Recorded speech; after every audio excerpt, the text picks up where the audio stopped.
Dan Illman, Matt Bernier, happy to be talking about racing at Santa Anita again. And the reopening day feature on Friday is race number 7. We're going 1.5 miles on the turf, and it's the Grade 2 San Luis Rey for older horses. You can play this race and this card with a DRF Bets account. Deposit $50 when you sign up at bets.drf.com. Bet with $200. Let's meet the field for the San Luis Rey. And Matt, you'll notice the morning line favorites down towards the inside. That's the very consistent #1 Epical, who's Bayard 96 in his last 3 races and has seemed to have found a niche in these longer distance races. I like that they're stretching him back out, and I wonder if you think he'll be more forwardly placed this time around. They took him back in the San Marcos. He ran just fine, but his 2 prior races on the lead, I think, were better.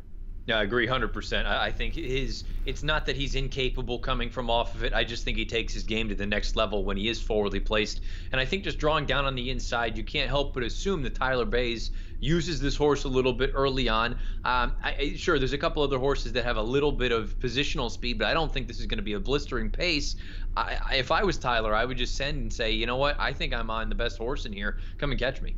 I agree with you, and we both disagree with Timeform US, because as we look at the pace projector, you're going to note a red bar. And I think that's kind of surprising in a short field going 1.5 miles. I really don't think Epical will be setting a fast pace if he is out there on the lead. I assume, as you do, that he is going to make the lead, but I think the pace will be fair to moderate, and that's going to give Epical a big chance. Sitting second on the pace projector is the old veteran, Ashley Loves Sugar. You gotta love a horse like this. He's 8 years old, he's won 10 times, he's banked $1.4 million, and while he's not the Ashley Loves Sugar that was a triple-digit buyer machine in 2015, 2016, into 2017, he can still run a little bit. Last time out in that unusual Heat Turf Classic, he didn't break very well. He was wide turning into the stretch, and a rail skimmer just beat him. He may not be the same Ashley Loves Sugar, but he's solid, and he's going to be close to the pace. Yeah, that tactical ability, I think, goes a long way, especially in a race like this, whereas you and I have kind of agreed upon that I don't think there's going to be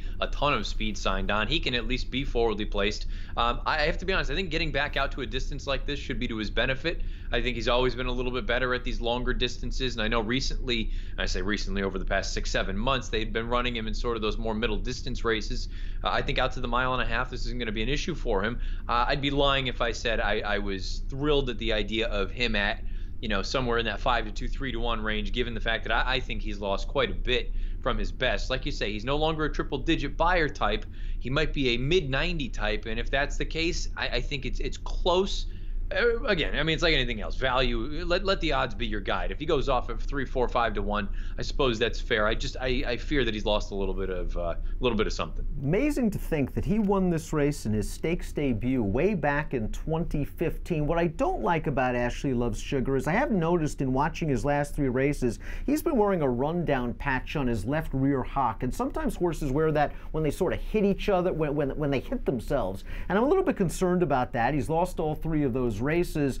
It'll be interesting to see what we get from Ashley Loves Sugar, but I'm guessing he's going to give his usual consistent, solid effort. Bill Sparr's got a couple in here. The 2 Risky Proposition, the 3 Unapologetic. Risky Proposition is stretching way out. Now, he came from far back to win at 1 mile. That doesn't necessarily mean he's going to love 1 mile 3/8. It doesn't, but I have to be honest, going all the way back to the Let It Ride, I think he's just kind of a I don't view him as sort of the brilliant big turn of foot kind of horse. I feel like he's kind of a grindy type that should appreciate additional ground. I think he's going to be closer to the front end this time around. I'm not suggesting he's going to be up there pushing it, but I could see him at least being around when they turn for home. I question the quality. I'm not sure he's as good as the other horses, but I think he's going to work out a decent trip. Unapologetic received a beautiful ride from Giovanni Franco when he won at Del Mar 2 starts back, and I like that race so much I wanted to make him a little bit of a spot play in the San Marcos. He was just in too tough in the San Marcos. He got a decent enough trip. It just didn't work out, and I'm beginning to wonder if this horse, who was in for the 62.5 the day he won at Del Mar, is truly graded stakes class.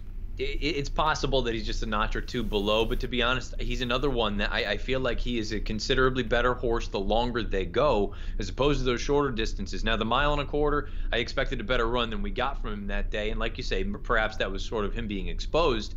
I do like the idea of him going out to a longer distance. I think this is something that could work for him, though.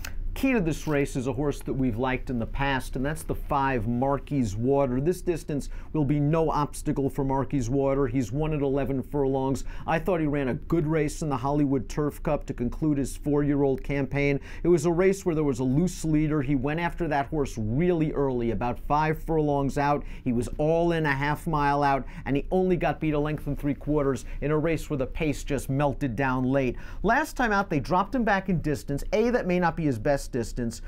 B, it looks like Steve Anderson from DRF has been reporting that this horse had some sort of breathing problem after that race that's been treated via surgery. If Marquis Water can breathe, Marquis Water can run Beyer speed figures in the low to mid 90s. He's a dangerous horse because he's dirtied up somewhat.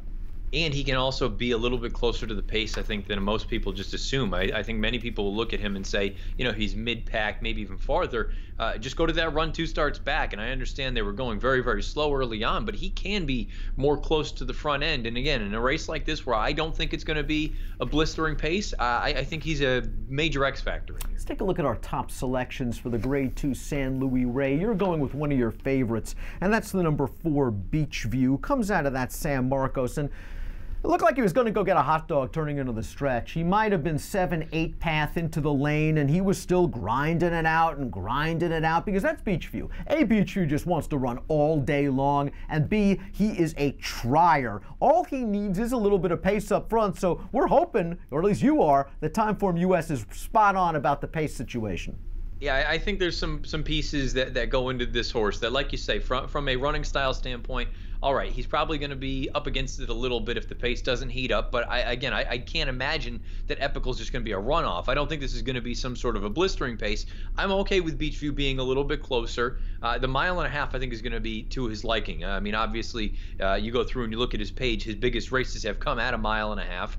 And to be honest, if we're just calling it sort of, you know, as is, I thought he ran a heck of a lot better in the San Marcos than Epical did given the trip. Epical had a very, very comfortable trip, saving ground throughout, and Beachview was about 10 wide coming off the far turn, and he still only lost, or missed out on second, I should say, by about a neck. So I thought it was a really good effort all around. I think this 1.5 miles works for him.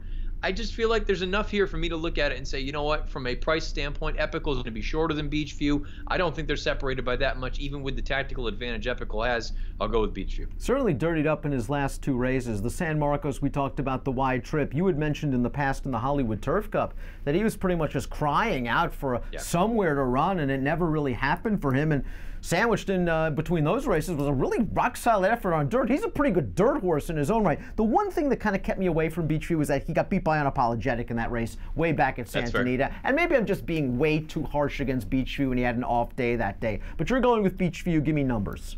416. Maybe it's hard overhead. I'd like to see Ashley Love Sugar run one more big one. I thought his last race was okay. I think if you reverse the trips, there's a possibility that he beats Rye in that unusual Heat Turf Classic, and he is a past winner in this race. 6, 1, 4, and 3 for me in the Grade 2 San Luis Rey. We're happy to be back at Santa Anita. Bet it with a DRF Bets account. Sign up, deposit 50, bet with 200 with DRF Bets. It's as easy as ready, set, bet. Approximate post time for the Grade 2 San Luis Rey, 4 o'clock Pacific. Good luck.